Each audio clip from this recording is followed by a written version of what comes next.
Je voudrais commencer par vous saluer tous et vous remercier pour ce grand rassemblement. Mesdames et messieurs, population de la Mé, population d'Alépé, chers camarades militants du MGC, le 8 mars dernier, une délégation venue du département d'Alépé et conduite par le doyen Angoué Okenyi, chef des chefs de Montezo, s'est déplacée jusqu'à mon domicile à Abidjan pour me saluer et me proposer de me rendre dans votre département pour communier avec vous. Je n'ai pas hésité à dire oui à leur demande. Me voici donc aujourd'hui avec vous et j'en suis très heureuse.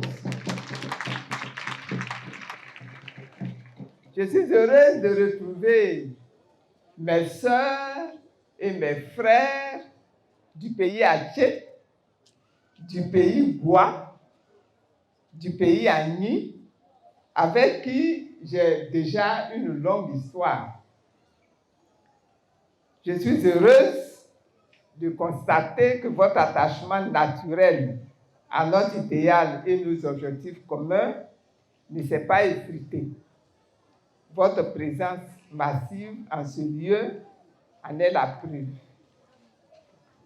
Je suis heureuse de constater que vous continuez de porter Simone et Yves Gbagbo dans vos cœurs. Moi aussi, je vous aime et je demeure mobilisée pour les intérêts de notre patrie.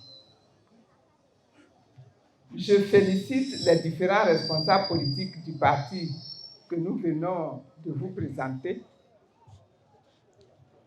Camarades fédéraux, vous venez d'être présentés à toute la population ici. Ne soyez pas paresseux. Allez partout dans les villes, dans les villages, dans les campements, parler du MGC, expliquer notre vision et recruter. Élargissez et consolidez les bases du MGC, notre parti, ici. Mesdames et messieurs, nous vous avons officiellement présenté vos fils qui sont les coordonnateurs fédéraux du MGC et qui vont travailler à l'implantation et à l'animation du parti dans toutes les localités de la région. Accueillez-les et soutenez-les dans cette mission afin que la région de la Mé tout entière devienne un bastion imprenable du parti de Mme Simone et Yves Gbagbo. Et est-ce que je peux compter sur vous tous pour cela?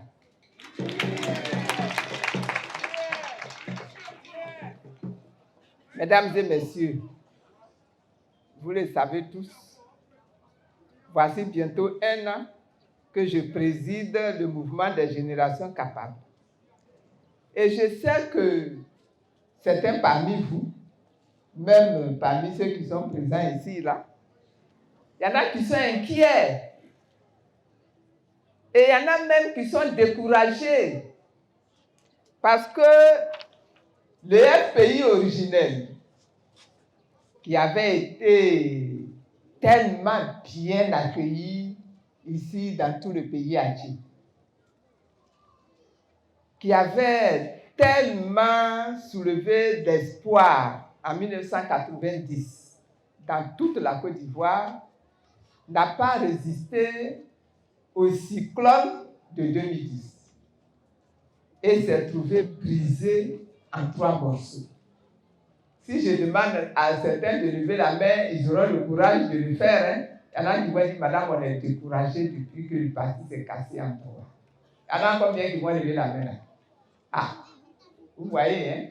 Il y en a qui n'osent pas lever la main parce qu'ils ne veulent pas que On dit demain que même eux là aussi, ils ne croyaient pas. Hein? Mais il faut être confiant. La vérité est là. Ah. Il faut.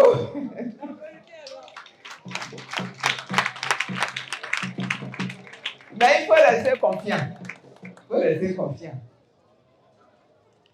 Moi, je vous dis que je peux vous assurer qu'à travers le MGC que je préside maintenant là, notre Dieu a ouvert un chemin. Et il a ouvert un chemin là où tout le monde croyait que tout était fini, gâté et qu'il n'y avait plus de chemin. Il a ouvert une porte. Et cette porte-là, elle ne sera plus jamais fermée.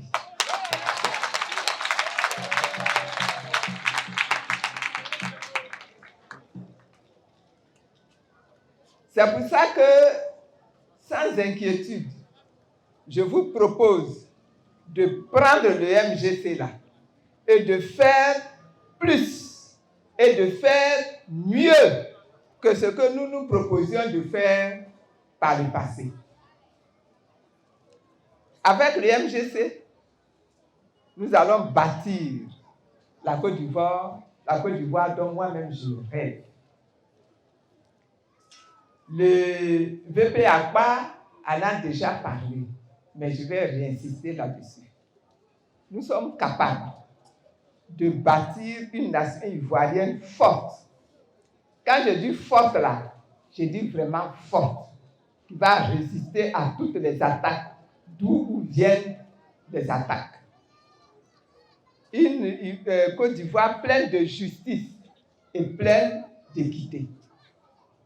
Une nation riche où le développement profite à tous les fils de la nation.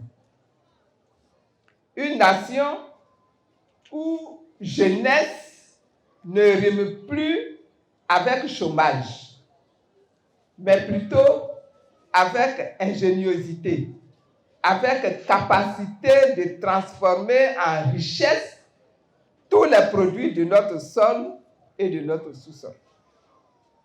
Une nation peuplée par des hommes et des femmes à l'esprit et à la mentalité renouvelée.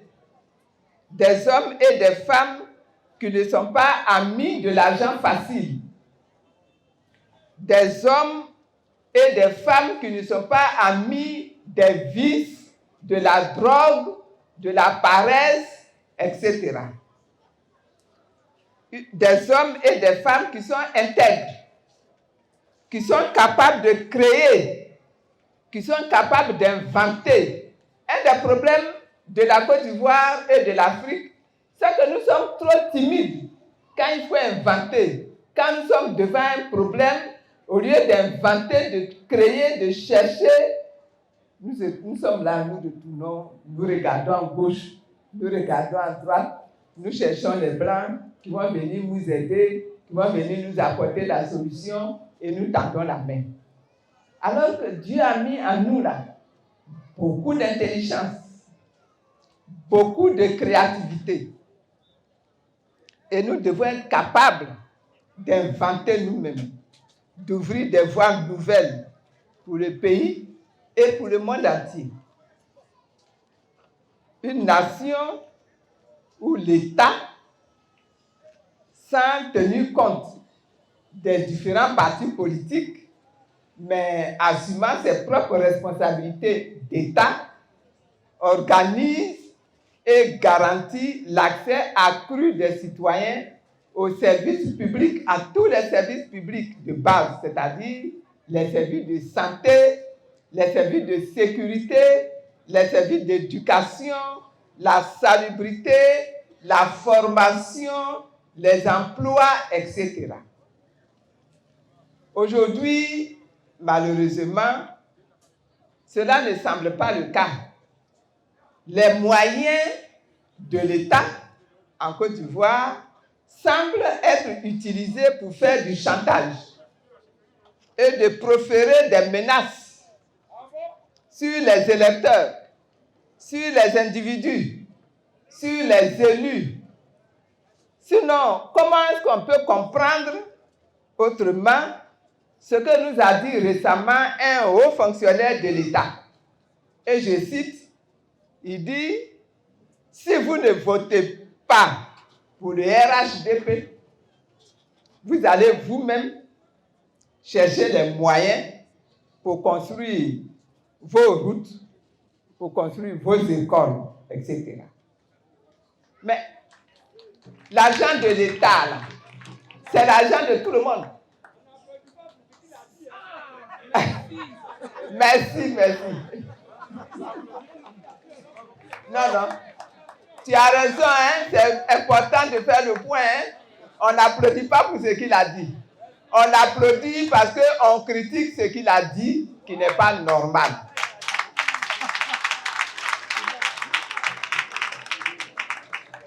Frère, dans la perspective des élections, là, vous allez faire l'objet de toutes sortes de pressions. Il faut que vous le sachiez déjà. Vous allez faire l'objet de pressions et ça va aller de la corruption aux menaces.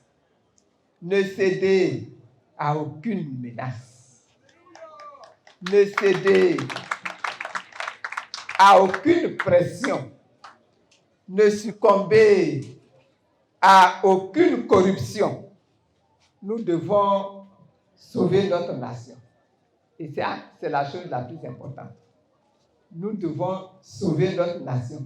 Tout parti confondu, hein, nous devons sauver notre nation. La Côte d'Ivoire. C'est cette forte espérance partagée par tous qui justifie le bon accueil que nous recevons partout. La vague du MGC qui s'est levée en août 2022 est en train d'envahir tout le pays. Et je vous le dis sans me vanter, parce que c'est ça qui est la vérité. J'encourage donc tous ceux qui ne nous ont pas encore rejoints à le faire promptement, afin qu'ensemble, nous construisions cette nouvelle Côte d'Ivoire où il fera bon vivre. Mesdames et messieurs, population d'Alépé. Alépé est décrit comme un département où poussent le café, le cacao, le véa, le palmier à huile et toutes sortes de cultures vivrières que je ne vais pas citer ici. Tout à l'heure, j'ai reçu moi-même comme cadeau du manioc. Ça veut dire que le manioc pousse bien ici.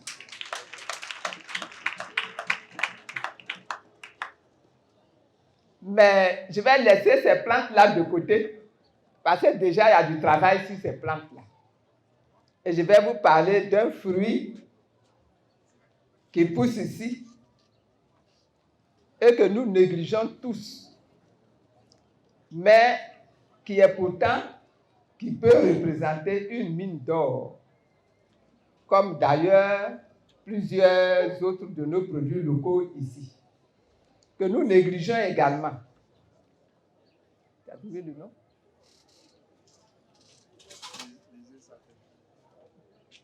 On m'a écrit le nom en entier, mais comme je ne sais pas prononcer l'entier, on m'a dit Ndebate. Vous connaissez Ndebate?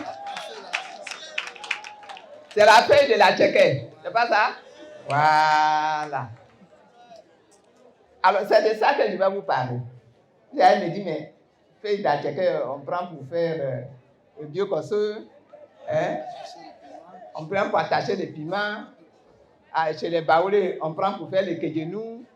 Alors, quelle est l'importance de cette feuille-là? Quelle est l'importance de cette plante-là?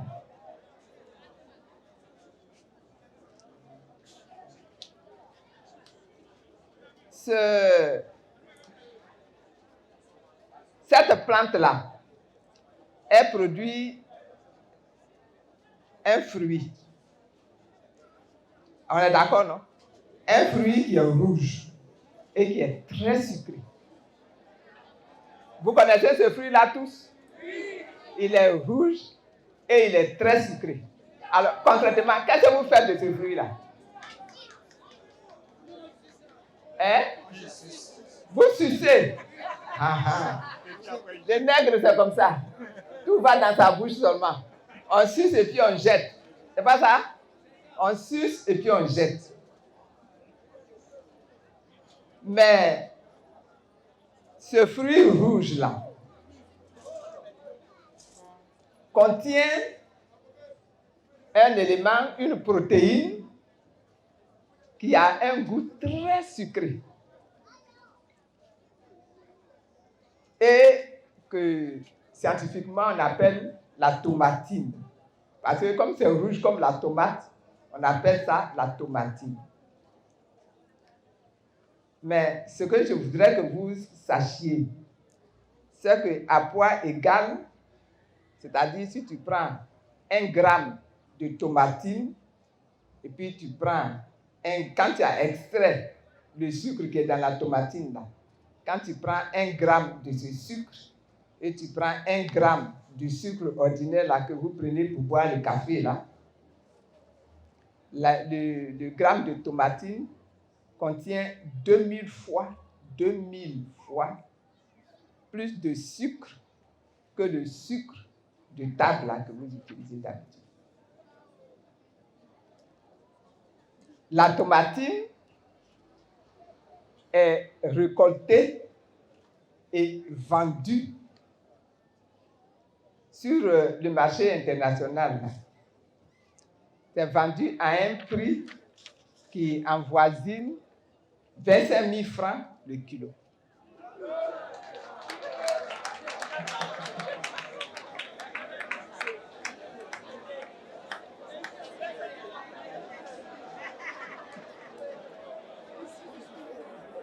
Chef, le café là, vous vendrez à combien de francs le kilo de café?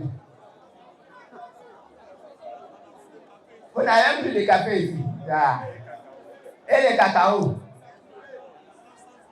900 francs le kilo. La tomatine là, si vous avez transformé le fruit, vous avez enlevé du fruit le sucre qui est dedans là, et que vous vendez, on vous achète ça 25 000 francs le kilo. Hein? Je sais. Et il y a combien d'achètes qui sont actionnaires dans cette unité là?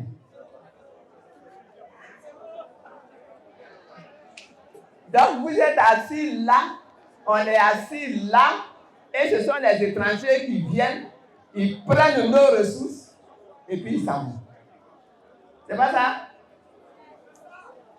Et c'est de ça que je parlais tout à l'heure, quand je dis nous devons nous comporter en personnes qui ont l'esprit renouvelé, qui ont l'esprit transformé, qui vont avoir la curiosité d'aller chercher. On dit, mais Dieu a mis quelque chose dans ce fruit-là. C'est pour ça que c'est sucré. Le sucre de la tomatine, là, c'est ce qu'on appelle les édulcorants. C'est le sucre qu'on prend pour mettre dans le café des personnes qui sont diabétiques. Est-ce que vous voyez? Celui qui ne supporte pas le sucre réel, là, quand il prend le sucre réel, ça peut lui donner des maladies. Mais quand il prend la tomatine, il n'a pas de maladie. Donc, vous voyez que ce sucre-là, ce petit produit-là, que vous laissez dans la brousse, et ce sont des étrangers qui viennent, qui vont ramasser, qui vont recueillir. Ils vont vous dire même, allez chercher ça et puis venez nous livrer ça. C'est pas comme ça que vous faites ici. Allez chercher ça en brousse et venez nous livrer ça. Ils vont chercher ça en brousse et ils vous achètent ça à combien?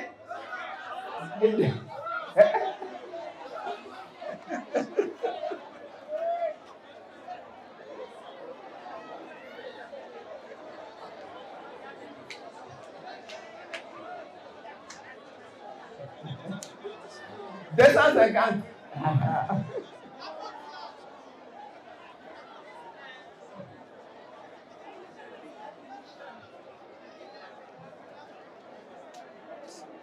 Alors,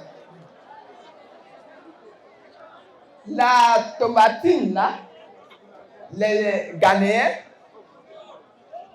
les Ghanéens qui nous ont devancés sur ça ont compris. C'est une plante, la feuille d'attiéké là, c'est une plante qu'on peut planter. On ne laisse pas la nature tout seul décider. Tu peux planter, entretenir. Ça met plusieurs années pour faire son fruit. Ça met 3 ans pour sortir son fruit. Donc vous plantez, vous entretenez, et quand le fruit est pris là, vous transformez pour enlever le sucre. Maintenant, on va planter, hein? Vous allez planter. Et c'est vendu au Canada, c'est vendu aux États-Unis, c'est vendu au Japon, c'est vendu en Suisse, c'est vendu en Australie, c'est vendu dans la plupart des pays développés dans l'alimentation ou dans la pharmacologie. Quand vous prenez le coca, et puis on vous dit le coca sans sucre, ou bien coca zéro, c'est parce que c'est ce genre de sucre-là qu'il y a dedans. Est-ce que vous voyez? Donc, il y a le marché est grand. Le marché est grand. Donc, j'ai voulu vous sensibiliser à ce produit-là. Parce que nous, ici, traditionnellement, nous utilisons les feuilles d'attiéké là juste pour cuire ou pour emballer nos aliments, pour emballer les noix de cola, pour emballer et préparer le vieux cosseur. Et puis, c'est tout. C'est tout. Sinon, si on tombe sur le fruit là au champ, on prend, on le mange et puis on jette. Puis c'est fini. Jeune d'Alépé, femme d'Alépé, voici là un moyen par excellence de créer des emplois et de créer une nouvelle richesse. Comme le temps avance là, je n'ai pas voulu faire un grand développement. Sinon, il n'y a pas une zone de la Côte d'Ivoire qui ne contient pas des richesses qui peuvent permettre en un rien de temps à la région de sortir de la pauvreté. Mais on est assis dans l'ignorance. C'est ça qui est notre grande maladie. On est assis dans l'ignorance. On ne sait pas. On ne sait pas. L'attiéké, on produit l'attiéké. Mais est-ce que vous savez qu'il y a des gens qui ne savent même pas que quand vous avez produit l'attiéké là, le jus là, de manioc que vous avez recueilli pour au moment où vous voulez faire l'attiéké, vous avez pressé la pâte, le jus que vous recueillez là. C'est ce jus-là qu'on prend pour faire l'amidon. Il y en a qui ne savent pas. Donc, le jus-là, ça verse. Il verse l'argent, il verse les trésors et il pollue. Parce que ce jus-là, quand vous le versez par terre, quelque temps après, quand vous revenez, ça a une odeur. On est d'accord? Ça a une odeur. Mais l'odeur, là, vient d'où?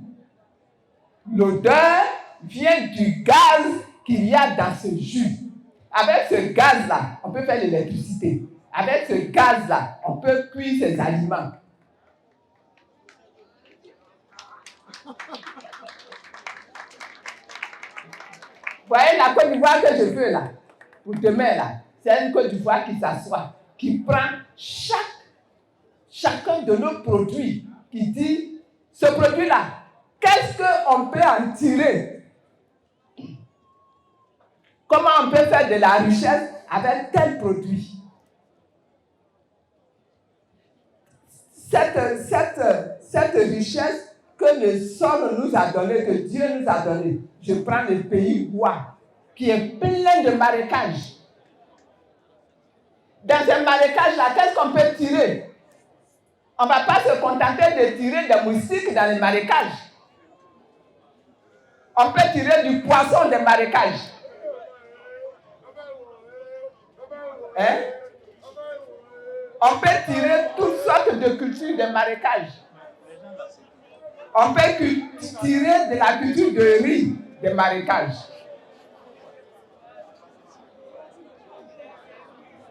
Et puis on est assis.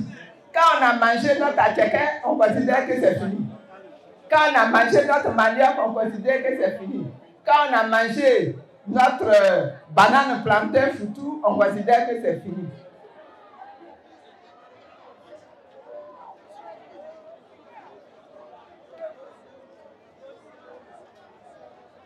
C'est pour cette raison que j'invite les populations ivoiriennes qui vendent les terres aujourd'hui là. Pour avoir un peu d'argent, on vend tous nos terres. C'est pour cette raison que j'invite les populations ivoiriennes à arrêter de vendre leurs terres. Ne vendez pas vos terres. Ne vendons pas nos terres. Il y a tellement de choses qu'on peut tirer de la terre que Dieu nous a donnée. Ne vendons pas nos terres. La question du foncier est un grand enjeu pour notre nation. Et c'est pour ça que récemment, j'ai critiqué le décret du 3 mai 2023 qui porte sur la procédure de constatation des terres 100 mètres du domaine foncier rural. Ce décret-là contient une menace d'expropriation des personnes détentrices de droits coutumiers qui n'ont pas réussi à s'établir un certificat foncier. De vous à moi, ici à Alépé, il y a des terres qui n'ont pas de maître. Il y a des coins des villages, des sous-préfectures de la région d'Alépé où on peut trouver des terres qui n'ont pas de maître, qui n'ont pas de propriétaire. Ça existe ici? Ça ne peut pas exister. Parce que depuis des siècles, les Attiers se sont assis et la terre sur laquelle Dieu les a placés là, ils ont partagé ça entre les familles, entre les villages, entre les tribus, etc. Chacun a sa terre, chacun sait où est sa terre, mais c'est parce que certains se sont mis à vendre les terres. Nous, on avait pris une loi en 1998, j'étais député à l'Assemblée nationale. On avait pris une loi qui interdisait de vendre surtout les terres là, à des étrangers. L'étranger n'a qu'à venir, même s'il a des millions, même s'il a des milliards, on ne peut pas lui vendre la terre. Ce qu'on peut lui faire, s'il veut faire quelque chose de bien, et qu'on reconnaît que ça peut apporter du bien à la région, qui peut apporter du bien aux villageois, alors on va lui louer la terre. On peut lui louer la terre sur un contrat. Et au bout du temps de location, la terre revient au propriétaire. Mais on ne vend pas la terre à un étranger. Aujourd'hui, on vend la terre, on brade la terre, on vend même à n'importe quel prix la terre. Et puis demain, on va se retrouver, on n'a même pas de quoi même faire sa plantation de manioc, parce que toute la terre a été vendue.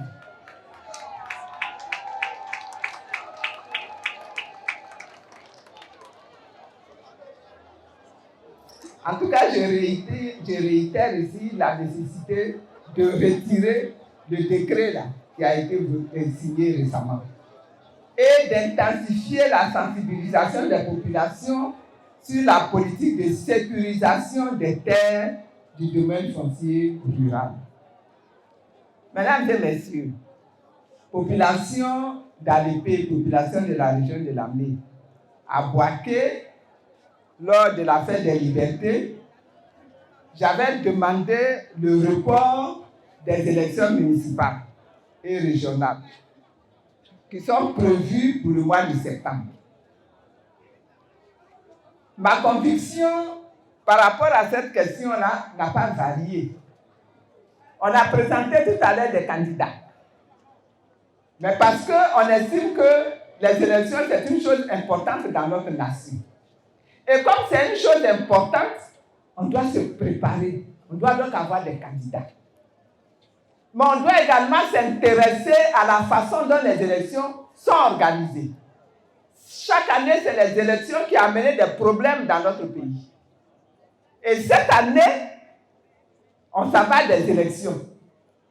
Et nous disons que pour ces élections-là, il faut avoir la sagesse d'opérer un report pour s'asseoir et trouver ensemble les solutions aux problèmes qui sont posés et qui peuvent encore amener de mauvaises dérives dans notre nation. Vous convenez avec moi que l'arbitre des élections, c'est-à-dire la CEI, n'est pas indépendante. Il faut complètement réformer cette structure-là en sortant les partis politiques des organes de la CEI. Je le dis et j'insiste là-dessus. Ce n'est pas bien, ce n'est pas sécurisant. On l'a fait jusqu'à présent et on a vu des résultats. Ce n'est pas bien, ce n'est pas sécurisant que dans la CEI qui organise les élections et où vont compétir les représentants des partis politiques, on trouve les partis politiques qui sont membres de cette CEI. Bon, s'il est membre, comment vous voulez qu'il soit en même temps neutre? Est-ce que vous voyez? Donc, il faut complètement réformer la CEI en sortant les partis politiques de ces organes. Il nous faut une CEI indépendante des partis politiques. Nous le constatons tous, la liste électorale, elle est truffée d'incohérences. Les premiers qui ont commencé à plancher là-dessus ont déjà fait plein de dénonciations. Le PPACI a fait des dénonciations. Le PDCI a fait des dénonciations. Et je continue d'appeler à son audit profond. Il nous faut une liste électorale fiable qui ne souffre pas de l'inclusion des Ivoiriens non électeurs. Parce qu'on peut être Ivoirien et puis ne pas être électeur. Si tu as 3 ans que ton papa est Ivoirien, ta maman est Ivoirienne, tu es Ivoirien. Mais à 3 ans, tu n'es pas électeur. Si tu es sur la liste, ce n'est pas normal. Est-ce que vous voyez? Des Ivoiriens non électeurs, ni l'inclusion de non-Ivoiriens. Où est-ce que vous voyez? Ni l'exclusion, c'est-à-dire on sort de la liste des gens qui sont Ivoiriens et qui ont l'âge de voter, mais qui ne vont pas retrouver leur nom sur les listes. Pourquoi? On ne sait pas.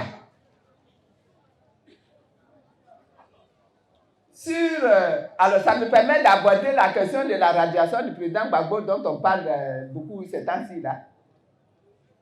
Sur la question de la radiation du président Laurent Gbagbo de cette liste électorale, j'appelle de nouveau le président de la République et je lui dis de prendre une loi d'amnistie. C'est la solution. Il n'y en a pas 2, il n'y en a pas 3, il n'y en a pas 4. À l'époque, dans lui-même son cas, là, il n'était pas éligible. Le président Gbagbo, comme il voulait la paix, avait pris une décision que la Constitution lui permettait de prendre pour qu'il soit candidat. C'est comme ça, quand tu es courageux là, c'est comme ça que tu agis. Il n'a qu'à prendre une loi qui efface tout ce qu'ils ont fait comme condamnation, décision, tout ça là, pour que le casier judiciaire devienne vierge, aussi bien pour lui que pour beaucoup d'autres qui sont concernés par le même problème et qui, eux aussi, ne sont pas sur la liste. Ça va ramener la paix. Ça va ramener le consensus. Ça va ramener l'apaisement. Et de la sorte, on pourra, au moins sur ce point-là, avoir la chance d'aller à des élections paisibles. C'est pour moi et pour mon parti, c'est la seule solution parce que c'est une décision politique. C'est une décision politique qui peut régler ce problème-là. Ce n'est même plus le débat juridique. Le débat juridique, là, il est dépassé. Aujourd'hui, c'est la décision politique seule qui peut régler ce problème.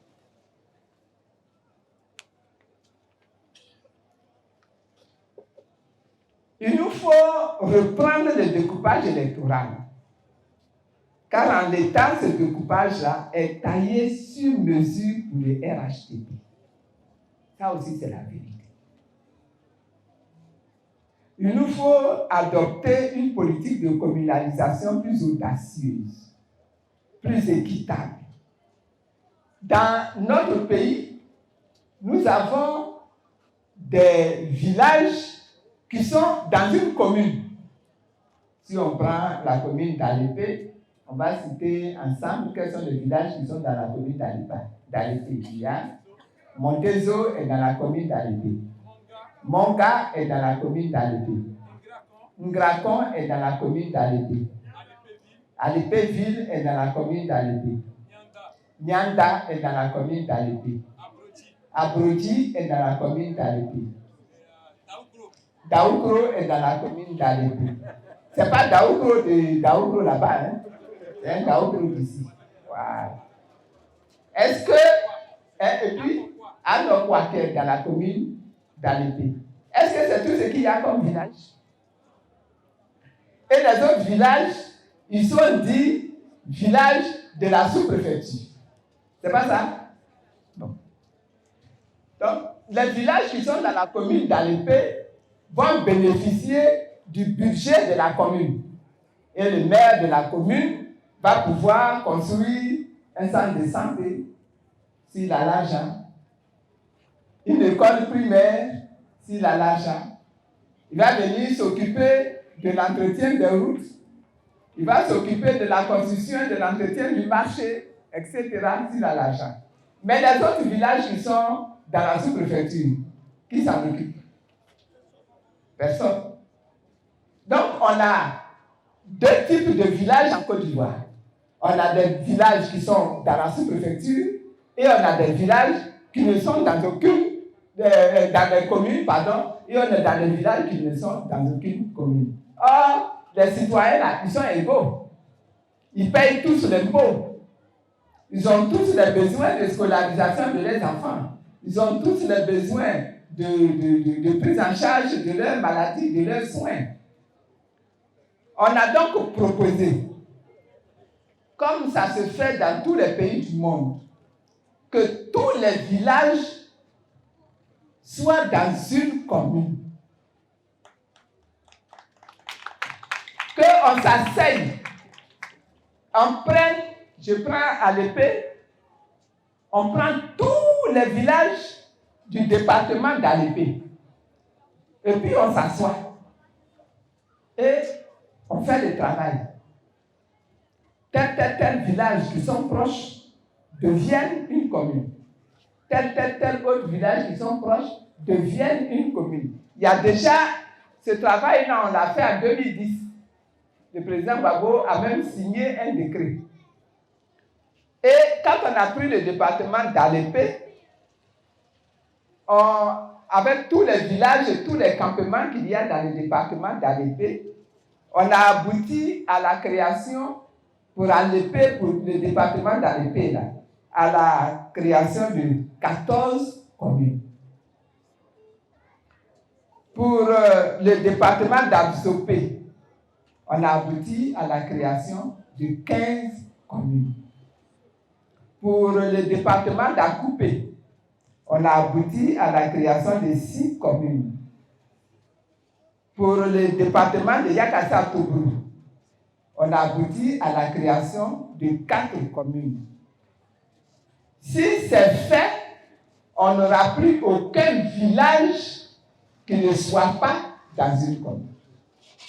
Et comme ça, les maires de chacun de ces villages-là recevra un budget minimum pour s'occuper du développement de ces nouvelles communes-là.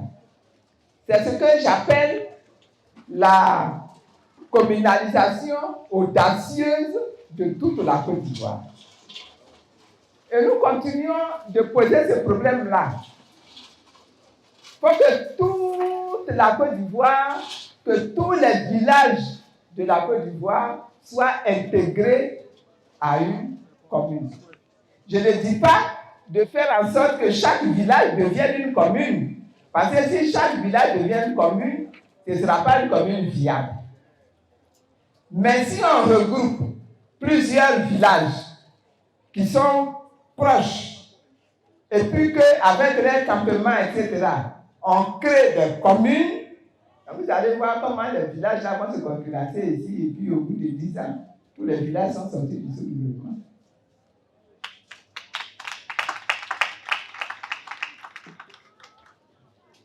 C'est pour ça que je dis qu'il est urgent que le gouvernement ouvre des discussions franches et inclusives avec l'opposition et avec les forces vives de la nation en vue de trouver des réponses consensuelles pour des élections justes, des élections inclusives, des élections transparentes en Côte d'Ivoire.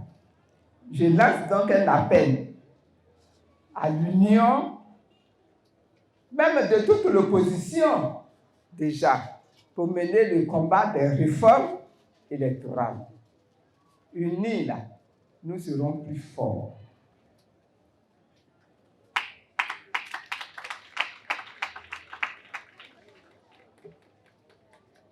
Pour les élections qui viennent là, bien sûr, les partis politiques ont déjà identifié des candidats.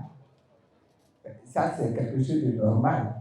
Ça ne doit pas empêcher que les gens se rapprochent, que les gens discutent, que les états-majors discutent pour créer des listes qui vont permettre d'aller à ces élections-là avec une chance d'aboutir à des victoires. Je répète que unis, nous sommes plus forts. Je voudrais m'arrêter là. J'ai parlé depuis longtemps. Le soleil même est en train de nous faire fuir. Je voudrais m'arrêter là et vous remercier de m'avoir écouté tout ce temps. Ces questions que j'ai soulevées sont des questions importantes. Nous devons veiller à transformer nos comportements, nos mentalités pour fructifier les ressources que Dieu a mis à notre disposition et que nous ignorons. Il y a plein de choses que nous ne connaissons pas. Aujourd'hui, là, si vous allez sur Internet, il y a beaucoup de choses que vous allez apprendre, que vous allez savoir, qui vont vous donner des idées pour devenir vous-même des transformateurs, des créateurs, des producteurs. Et nous devons ensemble, travailler, réfléchir, proposer pour que pour les élections qui arrivent là, nous allions à des élections apaisées et que nous nous donnions le temps de nous asseoir, de bien bâtir tout le dossier pour que nous ayons des élections propres, des élections efficaces, des élections équitables. Que Dieu bénisse la région de Lambé, que Dieu vous bénisse ici à l'épée, que Dieu bénisse les MGC et que Dieu bénisse la Côte d'Ivoire. Je vous remercie.